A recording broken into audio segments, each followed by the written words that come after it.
The golden retriever pressed his mouth to the toddler's mouth and wouldn't back away. Her father almost pulled him off. That would have been the worst decision of his life. The father thought the dog was becoming inappropriate with the child. He was wrong in a way he'll never forget. Ophelia Kanani had been a school nurse for 8 years. She had seen more than most parents ever would, and she trusted what she had seen. That was the trap. 16-month-old Saniva had woken that morning ordinary. Not fussy, not warm, not different in any way Ophelia Kanani could point to. Halden, the family's golden retriever, had been part of the household since before Suneva was born, gentle to the point of being predictable. The kind of animal that people described as sweet and left it at that, which is why what happened next made no sense at the time. Halden crossed the room slower than usual. He came to where Suneva was sitting and lowered his face until it was closer than Ophelia Kanani had ever seen him get, and would not back away. Suniva began to cry. Halden did not move. Ophelia Kanani watched from the doorway with a coffee cup in her hand and felt the first threat of unease she recognized as professional. Halden, back up.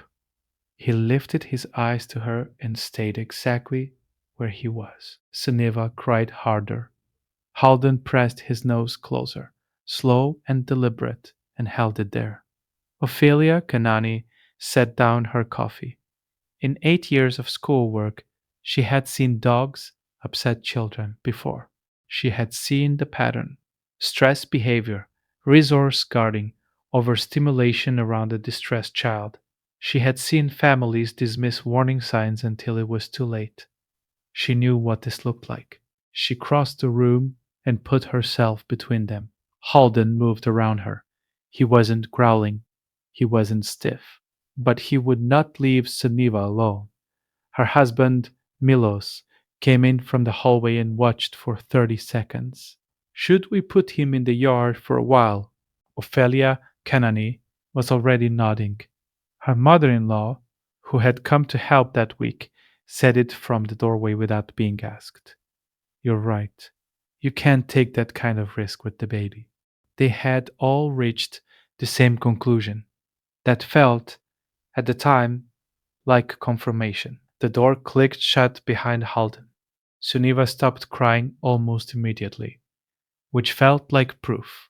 Ophelia Kanani picked her child up and held her, and felt the quiet of a problem solved. She went to fold laundry in the next room, the monitor on the counter beside her. Halden was scratching at the back door within 10 minutes. Not barking, scratching, a continuous, focused, rhythmic scraping that did not stop.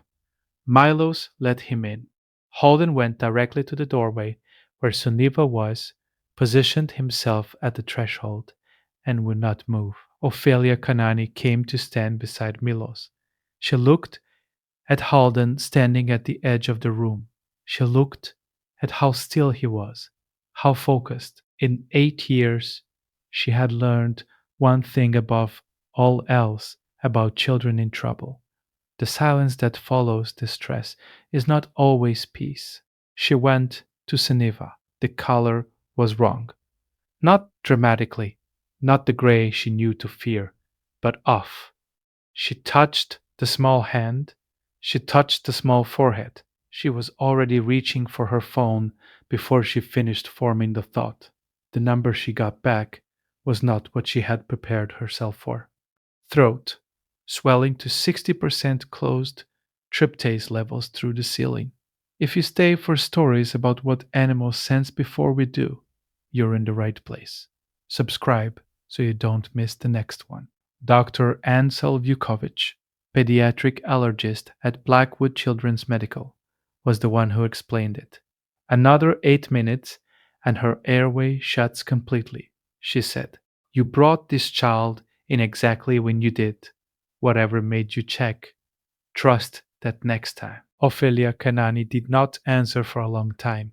She was looking through the 4 days behind her at every moment that had made no sense. Halden refusing to move. Halden pressing his face close. Halden pushing his body between her and the child. The scratching at the door. Every single behavior she had read as a threat had been a report she couldn't hear. The face pressed close. Not aggression, chemical detection. The refusal to leave after every correction. Not defiance, an alarm system that couldn't turn itself off. The scratch at the back door. Not impatience, the sound of him trying to get back to his post. The vigil at the threshold. Perfectly still. Not dominance, medical surveillance. He had been reading what she couldn't see since the moment Suniva woke up. Has your dog ever done something you couldn't explain until it was the only thing that made sense? Tell us in the comments. These stories deserve to be heard. They drove home in the dark. Suniva was stable, wrapped in a hospital blanket. Milos carried her inside. Ophelia Kanani opened the back door herself. Halden came in without drama. He walked to where Milos had set Suniva down and lay close beside her, the full length of his body pressed to her side. He did not look up.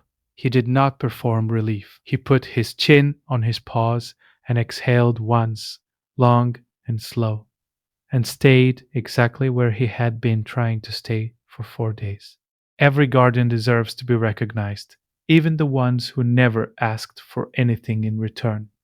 If stories like this matter to you, subscribe so you never miss the next one. Ophelia Kanani sat on the floor across from them.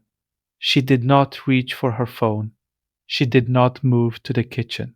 She watched the rise and fall of her child's chest and the golden retriever's chin resting level on the floorboards, his eyes still open, still watching the way they had been watching all day. The next story involves a family who almost gave the dog back to the shelter 3 weeks before the diagnosis that changed everything.